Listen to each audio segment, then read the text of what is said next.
Hello, everyone. Welcome back to another episode of Metropolis. I'm your host, Calden Dansaba. Today, I have Doha Elmardi. How are you doing? I'm okay. I'm okay. Thanks for having me. Of course, thank you so much for coming onto our show. Um, Doha is here to talk about what is potentially, I would say, one of the most underreported issues of our current moment, being November the 20th, 2024. Um, it is the largest displacement crisis. Their reports estimate around 14,000 have been killed. Although I mean we have spoken about how these numbers are constantly changing, and there is sort of naturally a kind of a I guess an issue creating this kind of creating these kinds of figures and this kind of crisis.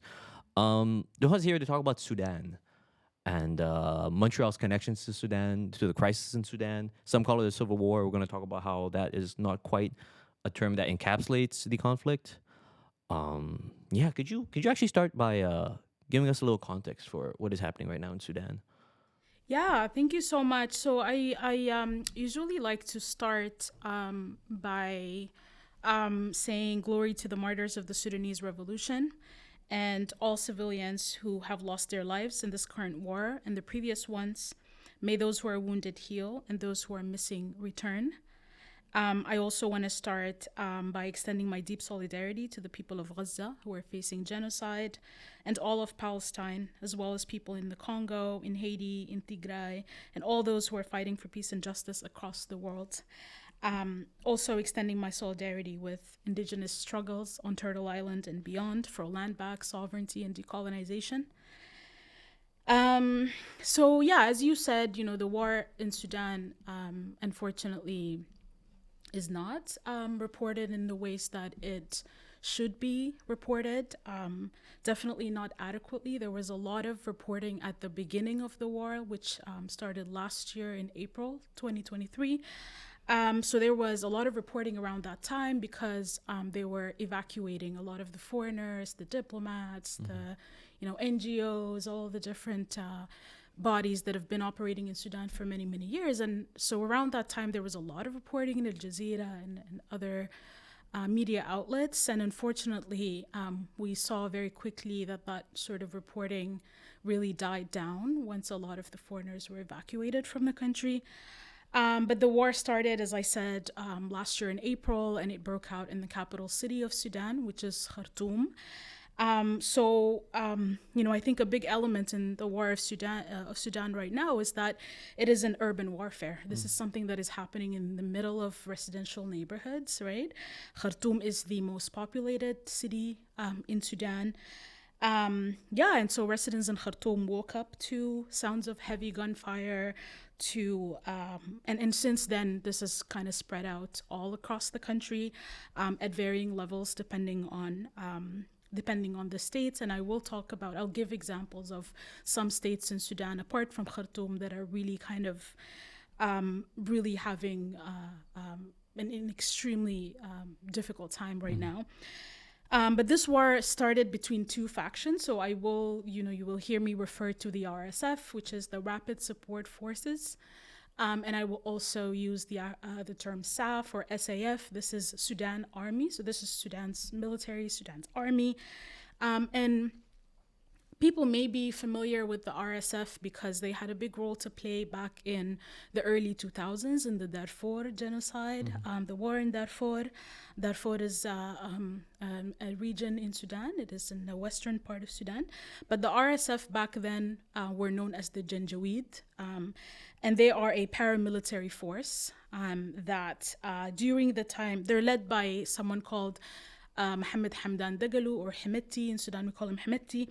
And the RSF, when they were called the Janjaweed back in the early 2000s, basically supported the Bashir regime. So this is another thing that I will talk about is the Bashir regime. This is the regime that has been ruling Sudan for the past 30 years.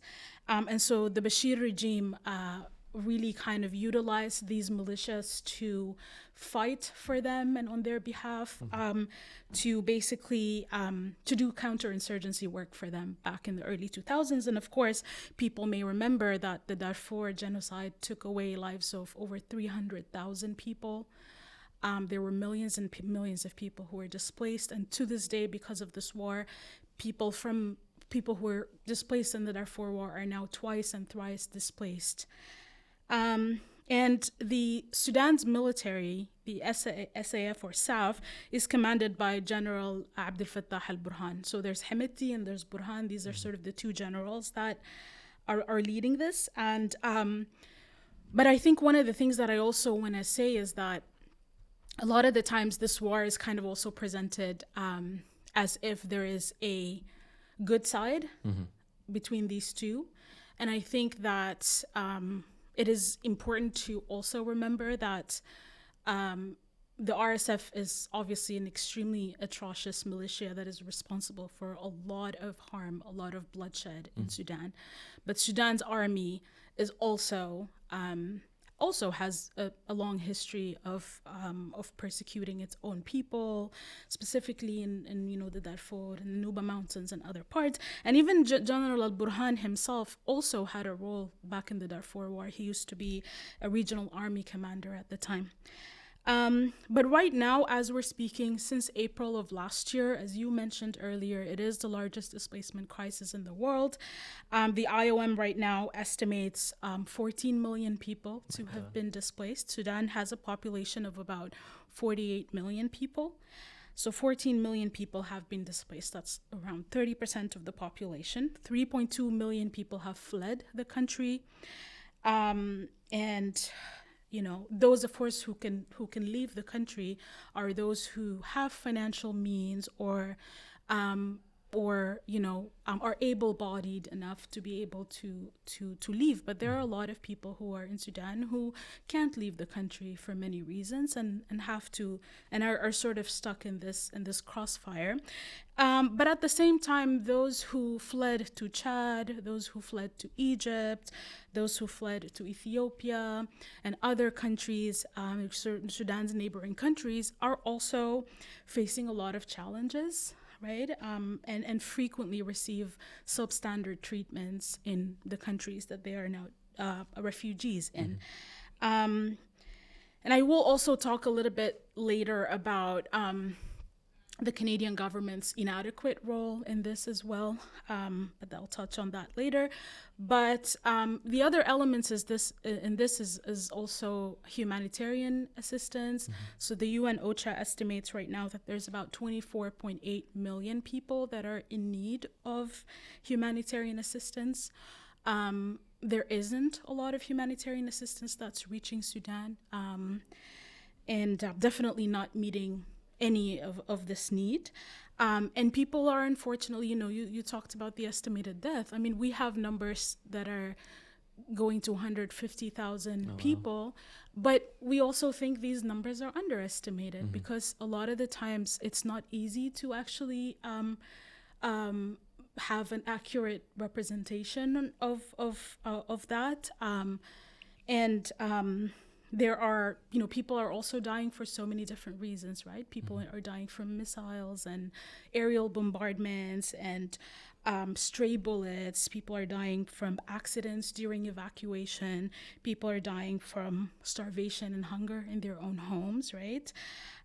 People are dying from long walks that they have to do to get somewhere safe. And at the same time, because 80% of the healthcare has been completely decimated at this point.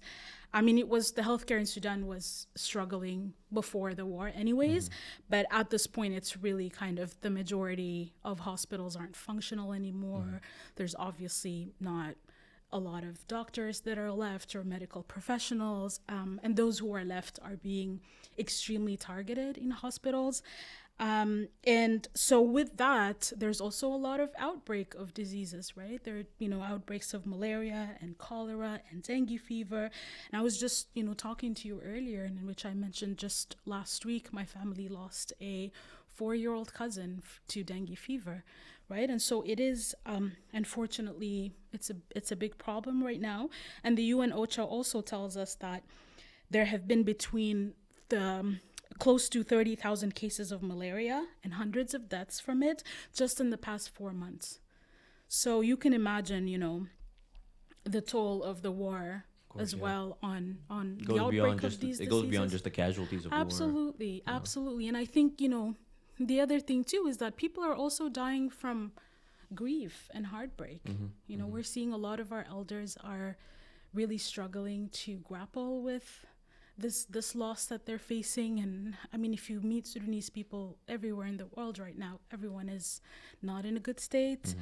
And this October last month was actually the deadliest month since the war started. So the situation, unfortunately, has gotten way worse since it started back in April. Just last month, there was over 20,000 deaths just in October. And as I mentioned earlier, war-related injuries and deaths that are caused by this sometimes are hard to estimate. So these are just kind of estimations that they have, but it Right. is likely higher than that. It's going to depend on their methodology and how they count these. Yeah, Right. absolutely, and in the areas as well. I mean, it's a lot of the areas in Sudan right now have telecom blackout. People are barely able to access internet or electricity in many places, including in Khartoum as well.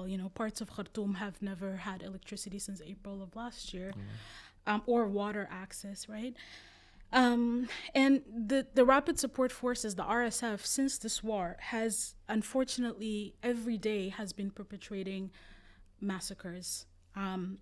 Just since last year, so a Jazeera state, which is not the TV channel, but a Jazeera is a state in Sudan. It's in central Sudan. It's the agricultural heartland of Sudan. And the RSF seized the Jazeera last year in October. When the military also kind of basically surrendered the state for them. They didn't fight them, they surrendered. And since then, a Jazeera state has really kind of seen just massacres after massacres. The RSF has raided close to 400 towns and villages in the Jazeera state to this point. And they are known to wreak havoc everywhere they raid. They kill people. They I mean, in a Jazeera, I mean, I don't know if you recently, there was reporting around how there was a mass suicide that happened. Yeah, I heard about there was that. over 100 women who actually committed, like, drowned themselves in the Nile because they were afraid of sexual assault from the RSF.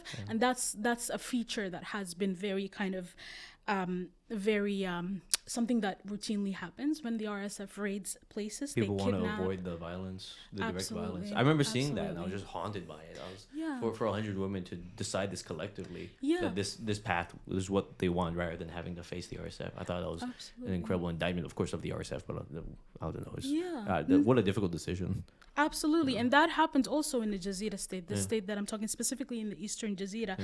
And so the RSF has routinely been kidnapping, sexually abusing, trafficking women and children. And today, as we're speaking, this marks the 27th day since the siege of Al Hilaliya city, which is a city also in Jazeera. And since the so we're talking about like 30,000 people. There are a lot of people, of course, fled, but 30,000 people are kind of basically held hostages right now by the RSF. There's been more than 500 people who were killed just in this town for this past 27 days. And also, additionally, the RSF has contaminated water and food sources in the area. So a lot of people died from intentional food poisoning that happened. And another, so that's the Jazeera, the sort of central Sudan. But I also want to talk about parts of Sudan that have been historically marginalized, right? I mentioned earlier the Darfur War and Darfur, but there are also other parts like the Nuba Mountains and so on. So you can imagine that these parts of Sudan that have already been historically marginalized throughout decades, what kind of impact this war is also having on them. The UN OCHA also recently tells us that Zamzam IDP camp, which is a large IDP camp in North Darfur state, IDP.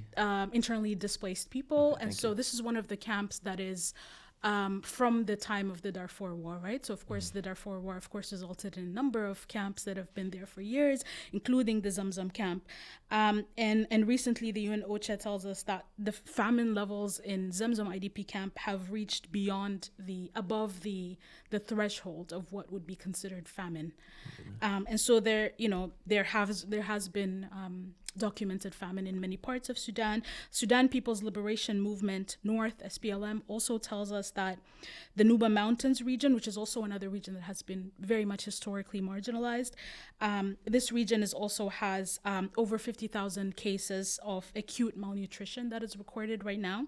And again, like keep in mind that all these numbers that I'm giving are probably under an underestimation. Right, of course, yeah.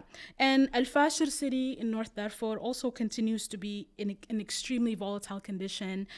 It is the only city in Darfur that hasn't really fallen under the RSF, but it's been kind of in this battle for many months now, and the situation is extremely horrible. The RSF also in Darfur has been committing ethnic cleansing against the Masalit tribes, the Zaghawa tribes, and other tribes that would be considered non-Arab.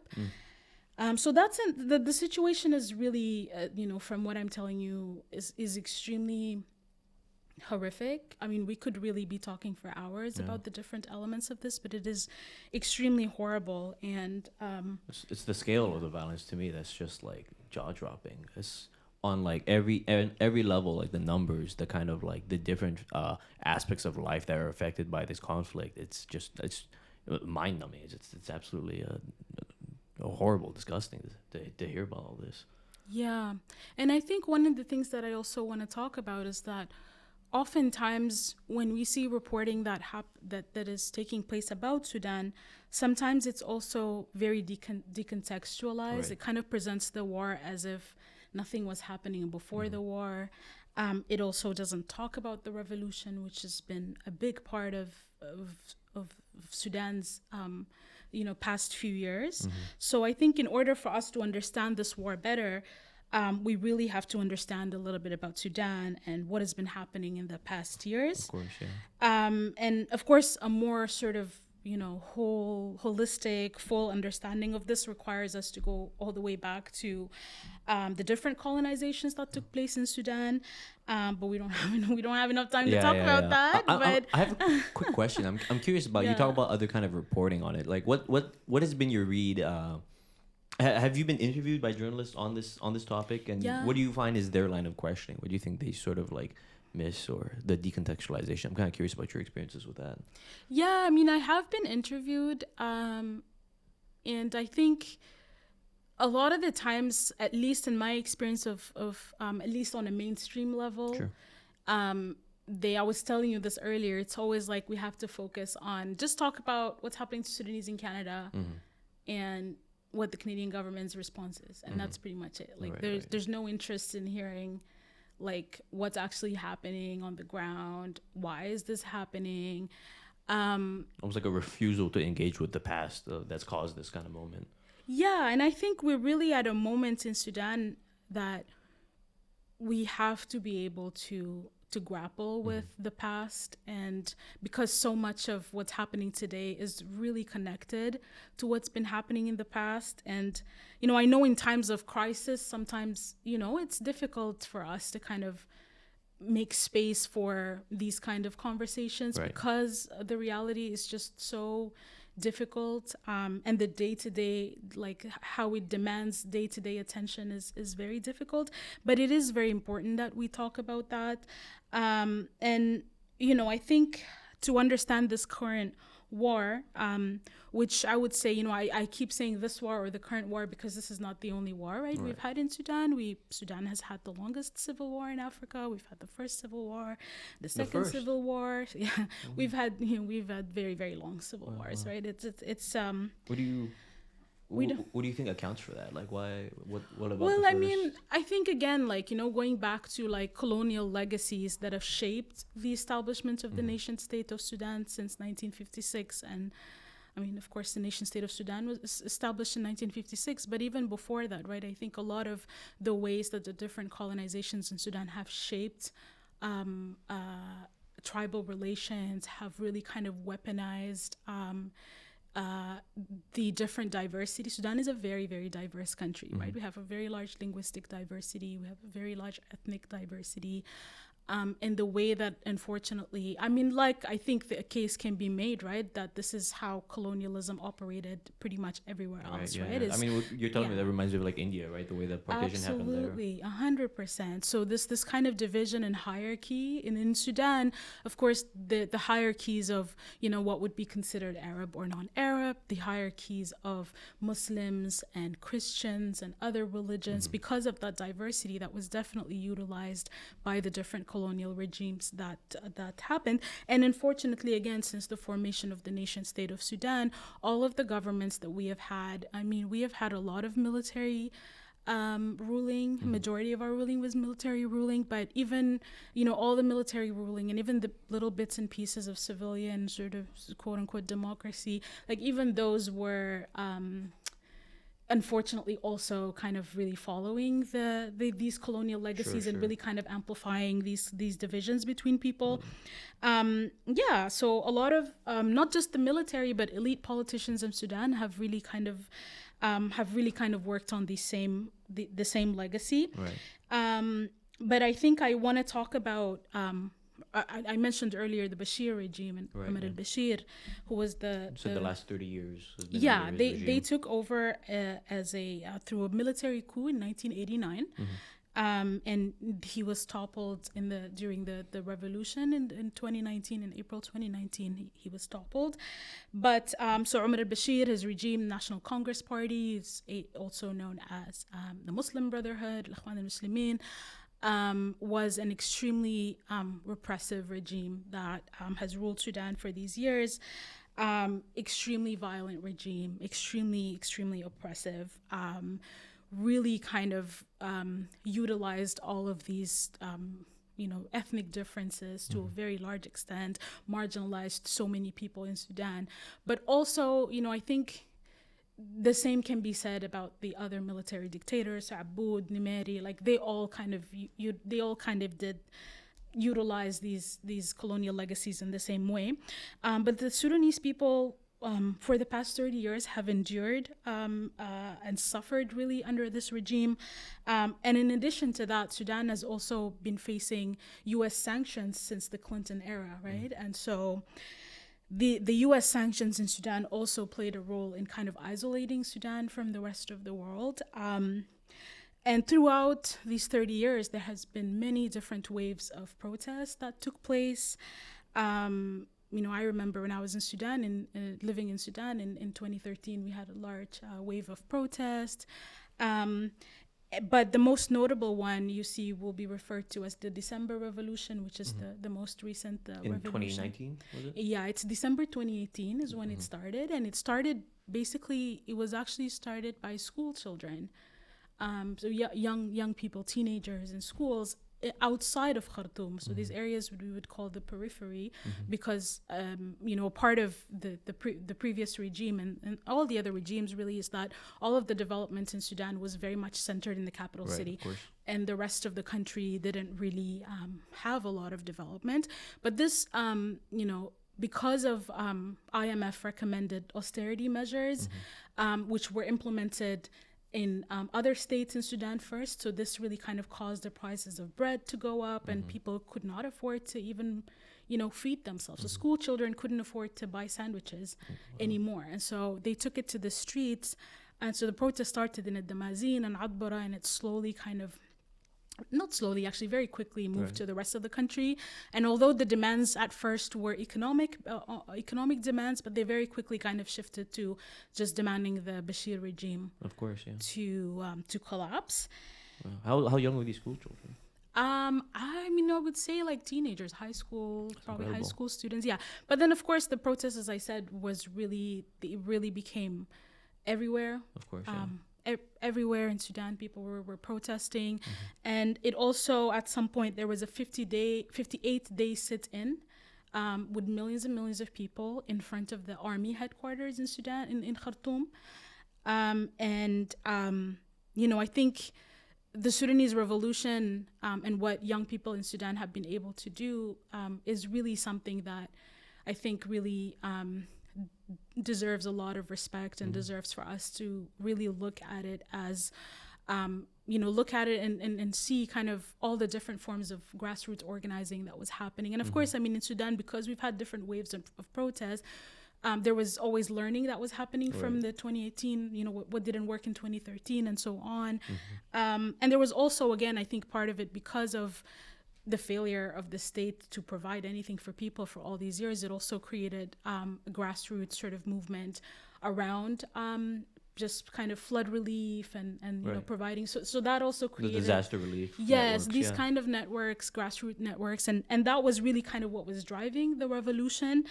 But al-Bashir, in the sit-in front of the military, al-Bashir stepped down in April 2019. Unfortunately, the sit-in continued after he stepped down because the demands were not just that he stepped down, right? That we don't want military rule at all, regardless of him being there or not. It's not just the figure; it's about the whole institution. Of it. Absolutely. And so, but unfortunately, that sit-in was brutally cracked down in what's known as the Khartoum massacre. It happened in June 2019, where many of the protesters were killed, their bodies were thrown into the Nile. Really, really horrific incidents. And following this period, these are really the moments that were like kind of leading up to the war. And I think April, I would say, I think I would say, to be honest, it was predictable for many people that the war was going to happen because of the way how things were going after that. So following the Bashir, fall of the Bashir regime, something was formed known as the Transitional Military Council. Basically, the military, Burhan, Hemeti, the RSF, at this point was kind of were they working quasi-militarized? Like it was kind of, there was attempts to kind of bring them, to kind of fold the RSF into the military, right? Because it's a very large militia. You don't want to have a military and a large militia in the country. Yeah. So there were attempts to kind of fold them in. Who are they responsible to? Who are they? Sorry. It's just kind of, you want to bring them into this sort of, I guess, government back then, because otherwise they're just sort of like, I don't know, it's like a big gang almost. Exactly. And so they were, so Burhan and Hemeti were working together. They were part of this Transitional Military Council. And so, of course, they came in as that they're going to be the ones who were kind of leading this transition period in Sudan. Right. Until there's elections or something. But at the same time, there was also a coalition of many political parties that were, it's called the Forces of Freedom and Change, and they were kind of like, supposed to be representing the revolution or representing the people or the democratic part. They signed a power sharing deal with the military in 2019. Both of these military factions? The military factions were together, one group. Gotcha. And the forces that are supposed to be representing the civilian side of this, so they came together and signed a power sharing deal in which they would share power. The civilian side would share power, so they would have a prime minister and a cabinet of ministers, and at the same time the military would be kind of like the head of state. And so they were sharing, and obviously, this is a recipe for failure from the beginning, right? But yeah, this power sharing deal happened, and of course, in October 2021, the Transitional Military Council, so both Burhan and Hemeti, decided they don't want to work with the civilian side. They can just do a military coup and be the only ones ruling. Right, yeah. Why would they have share power? Yeah. So, so they did a coup and they dissolved the power sharing agreement that they had, and they became de facto sort of rulers together.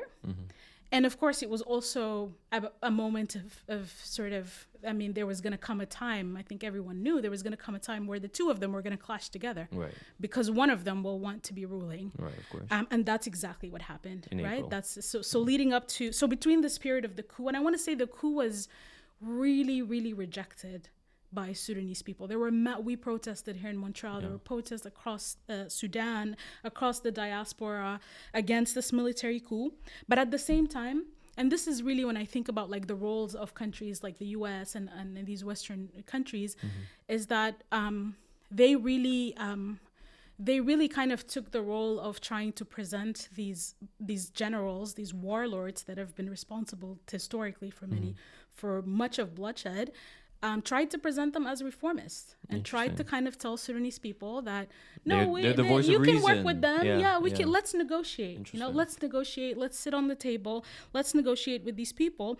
And so, leading very closely before the war, there was a framework agreement that was brokered by the U.S. and the United Nations, in which they were bringing together, the the heads of these two generals to kind of try to consolidate power and figure out, how do you work together and so on. And again, like, this was all rejected. This framework was rejected very widely in the Sudan's political spectrum.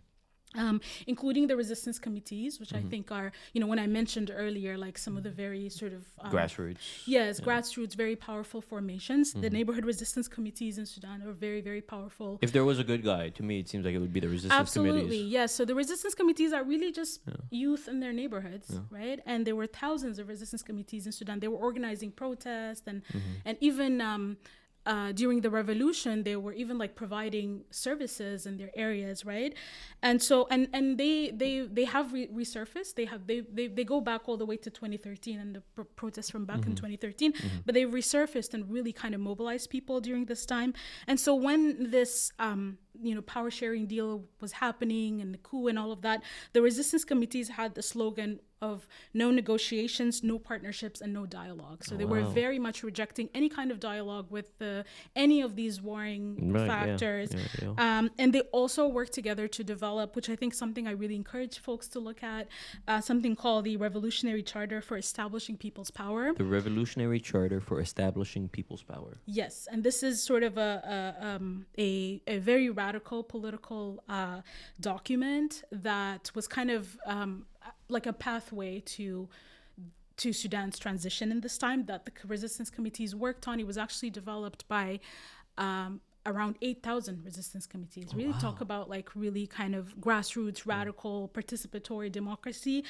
And all of this was completely disregarded by the Western governments, international community. In fact, it was seen, the efforts of the resistance committees were seen as too unrealistic, overly ambitious.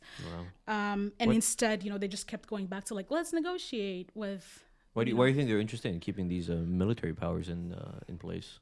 Well, I mean, I think a threat of a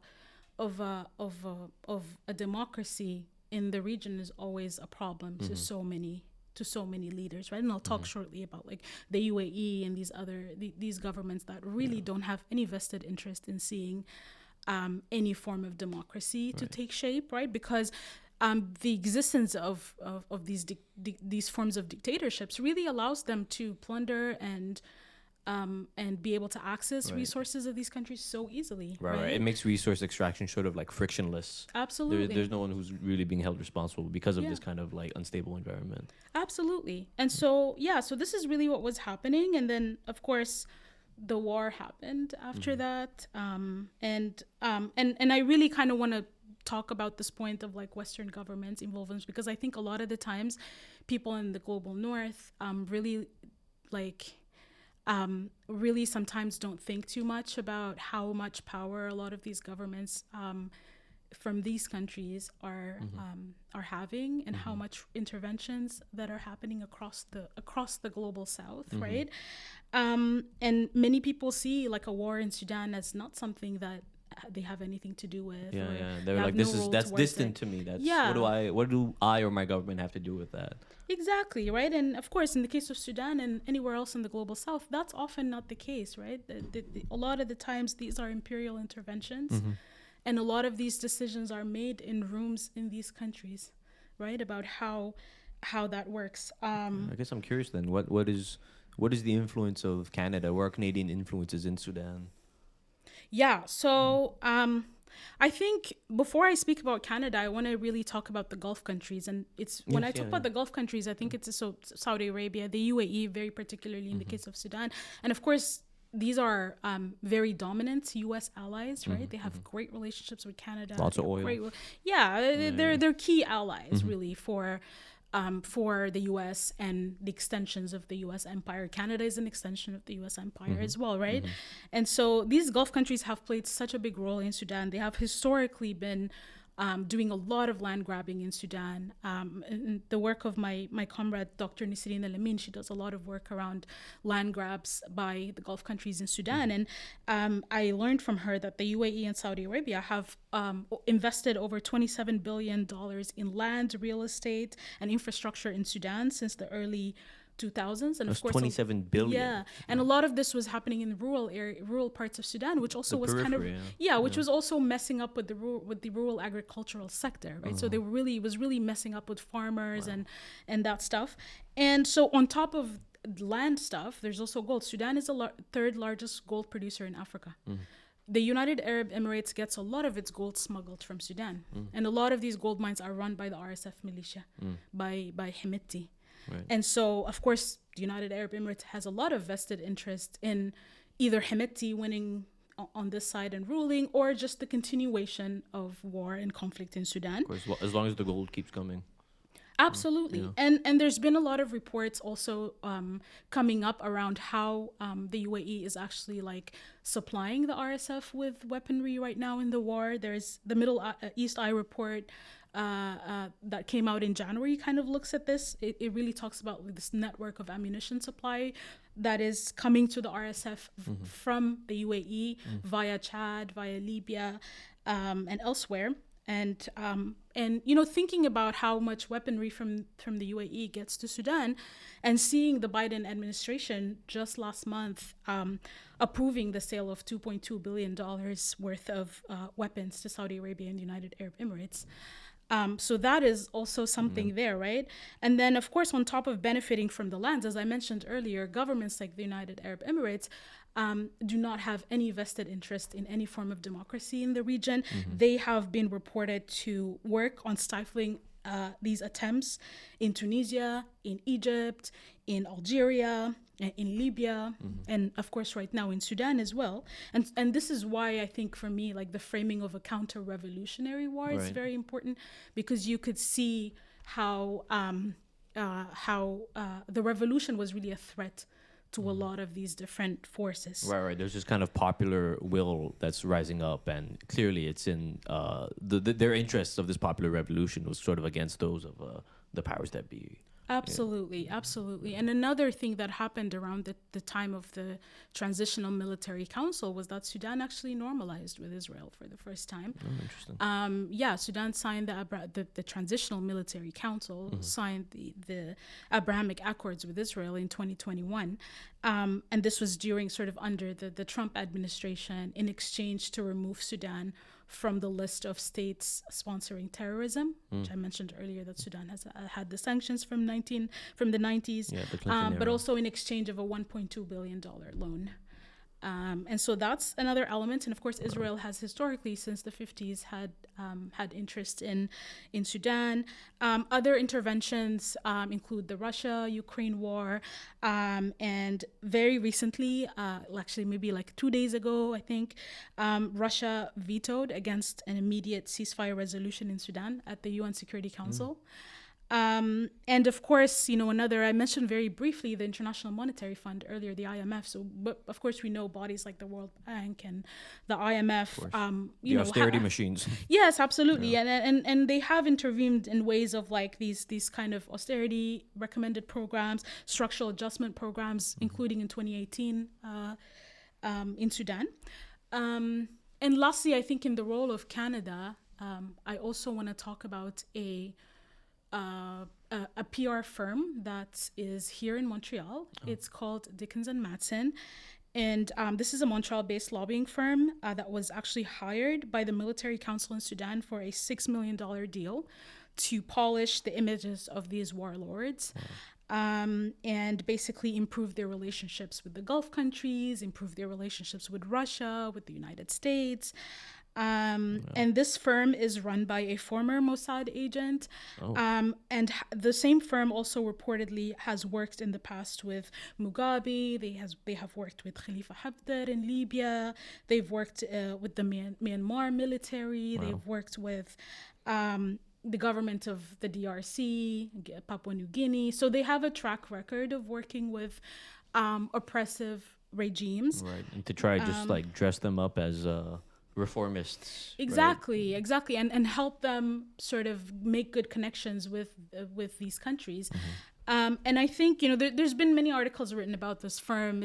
You can find the Globe and Mail has stuff about it. What are they called News has again? stuff. It's called Dickens Matson. Yeah, Dickens and Matson. Dickinson Yes, Matson. and it's here in Montreal. And actually, the Sudanese community in Montreal, we did a march against this a couple of years ago. We did a march against this company. There was also a march in Ottawa about this company that we went to the we went from the parliament to the Canadian, the government body that regulates lobbying firms in Canada, right? Because it's also like these companies are operating here legally. Right, of course. They're operating here legally. Yeah. So Their hands are clean yeah. legally, but I mean, of course, there's a incredible moral, I don't know, there's this incredibly immoral angle to this work that they're doing, right?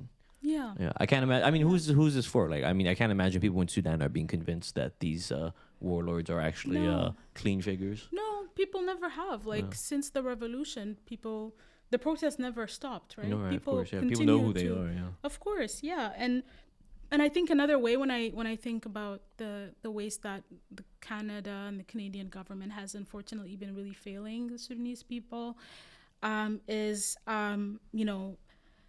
only around 8 months into the war did the Canadian government, under pressure from the Sudanese community in Canada, create a program, which is like basically like a family reunification program for those of us who have our families back in Sudan. So it's a program that's like a pathway to permanent residency. And this started 8 months after the start of the war. Yes, and the program was launched February this year, and it was closed in May because it had a cap. Basically, it had 3,250 applications only, and it is also a program that is it's an income-based program. So to qualify for the program, you need to make a certain level of income. If you're someone who is, for example, relying on any government financial assistance, you wouldn't be eligible for this. And The income of Sudanese people already in Canada? in Canada, Okay, yes, wow. it's a So program if you're in only Canada for family members. and you're yeah. poor and you're struggling, your family doesn't deserve to come to Canada, essentially. Yeah, that's basically the program. And those of us actually, so that in that round, those of us in Quebec were excluded from the program because the they were telling us the Quebec government has a different program. And so anyways, we were excluded from this. And so there's been negotiations with the Sudanese Community Association to restart the program. It was supposed to restart in November 1st with very few seats. I think it's less than 1,000 seats and it's applications. And finally, like the Quebec residents, Sudanese Quebec residents are allowed to apply under the condition that our families are not allowed to live in Quebec. So this is just Yeah. just a stopover? Well, yeah, like we have to settle our families elsewhere, but the program was supposed to start November 1st. We're still waiting. It's not launched yet. And this is the Quebec program that's supposed to start? No, this is a federal program. federal program. Yeah, Okay, the sure. only thing right now is that they're kind of allowing those of us who live in Quebec to apply for our families Right. under the condition that our families cannot live in Quebec. So yeah, we're waiting for the program to open, but that's basically that's the only program that Canada has done in regards to family reunification. A lot of people have, I have my immediate family in Sudan. A lot of people have their families. There was actually a Sudanese, the CBC covered this recently. There was a Sudanese person whose sister died in the war waiting for her paperwork to Canada. Her papers were started and nobody came yet. So the people who had applied back in February, no one is here yet. I think probably next year, but yeah. Wow, that's terrible. Has there been any kind of word from the government on that kind of like any accountability for this slow process or? Not really. I mean, they keep saying things like, that the conflict in Sudan, every conflict is different. I mean, because for us, we're like thinking about, well, everybody saw the way that Ukrainian refugees, rightfully so. Yeah. It's the appropriate treatment, but we know that's not the case. There's it's a not difference of extended treatment. to the people in Gaza. It's not extended to the people in Sudan. And Why do you think there's a difference of treatment? Because like sometimes I think about like, let's say how underreported this crisis in Sudan is, and I think about like politicians here, very quick, incredibly quick to denounce what's happening in Ukraine. Of course, terrible violence, but then there's less commotion about Sudan. And that yeah, kind of, I mean, I'm I curious think why you think that. Yeah, Like, I think why there's that difference rather. Yeah, I think we can all remember some of the coverage that was coming around Ukraine from journalists who were saying things like, these are not Syrians, these are not Afghans, So there's definitely the racial proximity, right? In regards to the way the situation in Ukraine is being treated. And I mean, historically, we know that any conflict in Africa is oftentimes just labeled as a civil war. These people are just always fighting. Like that's even in the Middle East, like same kind of scenario, right? It's something that's like innately to these cultures. Absolutely, that's the way it's always presented. Absolutely. And oftentimes, and again, and we see it in the case of Sudan, as you mentioned earlier, a lot of the reporting is just saying it's a civil war. It's not a civil war in any way. But also, like, I think, one of the things that you were asking me before we were talking is like, why is this coverage generally in Sudan is not very good? And I think there are many reasons. Like, part of the reasons is that, well, there are like telecom blackouts in many parts of Sudan, and it makes coverage very hard. But I want to say also, like, Sudanese people on social media, on others, have been reporting and talking about this. So when I even see headlines like the forgotten war and things like that, forgotten by who? We live this every day. We have not, we have not forgotten in any way. There's people actively remembering it. I guess it's very telling then when people present it as forgotten or unknown. Yeah, or the silent war. Sudanese people have never been silent. We have been. This revolution in 2018 is just another, like, we have toppled many regimes before. We had popular uprisings many times before. We've never been silent in any way, right? But I think it's like whose voices matter and whose memories matter, right? That's always a thing. And I think when it comes to Africa, when it comes to Black people, that's oftentimes a lot of people just really don't care about Black people, to put it plain. I mean, I remember when the Ukraine stuff was happening. I think it was Prince Harry who was like, "This kind of stuff doesn't happen in Europe, right?" That was one of the kind of. I remember that was one of the messages. I was like, "Oh my goodness."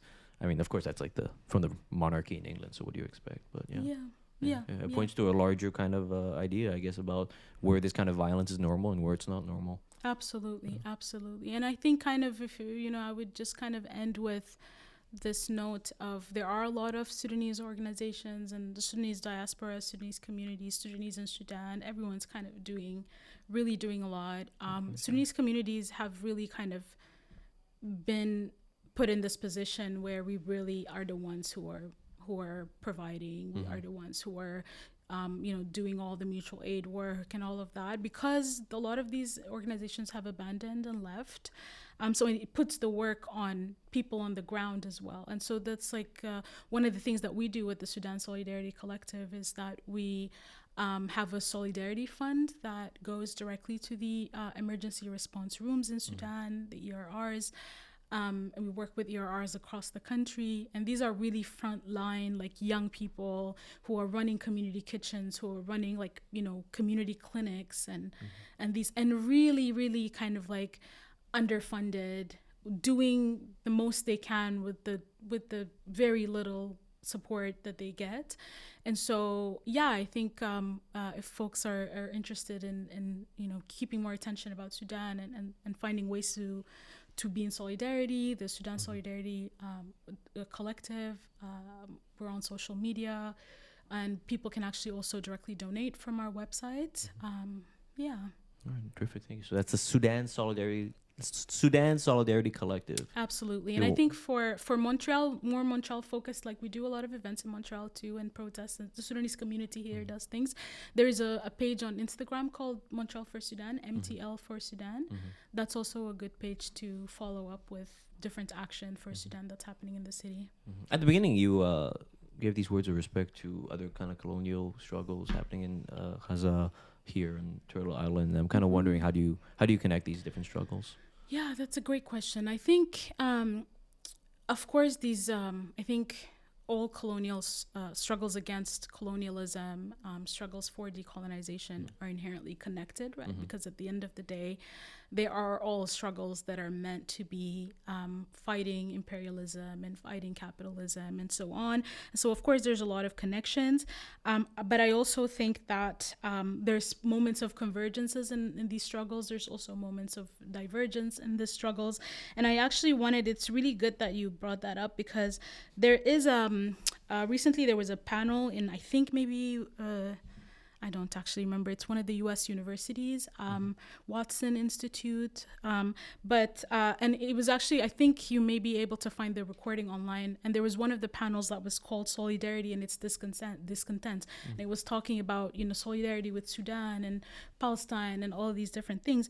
And one of the Sudanese scholars who was organizing this event, her name was Bayan Abu Bakr, she said something that really, really stuck with me. And I'm going to just kind of read it. And she said, the inherent contradiction and slipperiness of solidarity, the role that it plays in universalizing certain struggles while simultaneously erasing the particular experiences of people and communities in Sudan is very real. When we universalize struggles, allowing them to connect to broader movements, we risk flattening the unique experiences of Sudan into a bigger narrative. The struggle in Sudan is connected to others, but the specific experiences of racial violence, colonialism, and militarization are unique. We need to be able to center those as well without losing sight of the global connections, right? So I think that's yeah, and I think we can do that, right? I think we can do we can learn about how these struggles converge and how they diverge, as I said, and at the same time, I think we can work more together towards a collective liberation, right? A lot of the times, unfortunately, also sometimes people use even issues like climate justice and housing inequities and different forms of inequities can be really tackled sometimes in this kind of like single issue that's not connected to anything else. And that's oftentimes, I think that does a lot of harm in the way that we organize. So I really think, as much as we need to continue organizing for Palestine but we also need to include organizing for Sudan and for the Congo and for Haiti and for many struggles across the world that are very much related to this as well. Yeah. I think it's so evident to me that all these struggles are related, especially when you hear about stuff like this Montreal PR firm, right? It's like run by this former Mossad agent, and how they use these oppressors kind of like share tools, right? Yeah. Then right now this former Mossad agent now working on trying to, I guess, like clean these like warlords of just to make them presentable to this international audience. And that's happening here in Montreal, right? And that's happening in Canada, this former, like, I mean, not even a former, it's a colonial entity, right? Absolutely. I think it's very evident the way that they sort of move above in these kind of hallways of power and share tools, share advice on how to oppress people, on how to sort of like wash these people of like any kind of like moral decrepitude. And I guess your reminder is so astute, so sharp, in that when these people are kind of working together, it's so important that the people affected, the people oppressed under the boot of these people also work together. Absolutely. Well, yeah. Thank you so much for coming on. Thank you. Terrific. Thank you. That's today's episode, folks. Thank you so much for tuning in.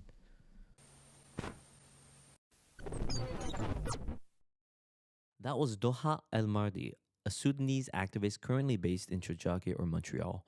She is a core member of the Sudan Solidarity Collective and supports a number of groups and organizations working towards social and climate justice.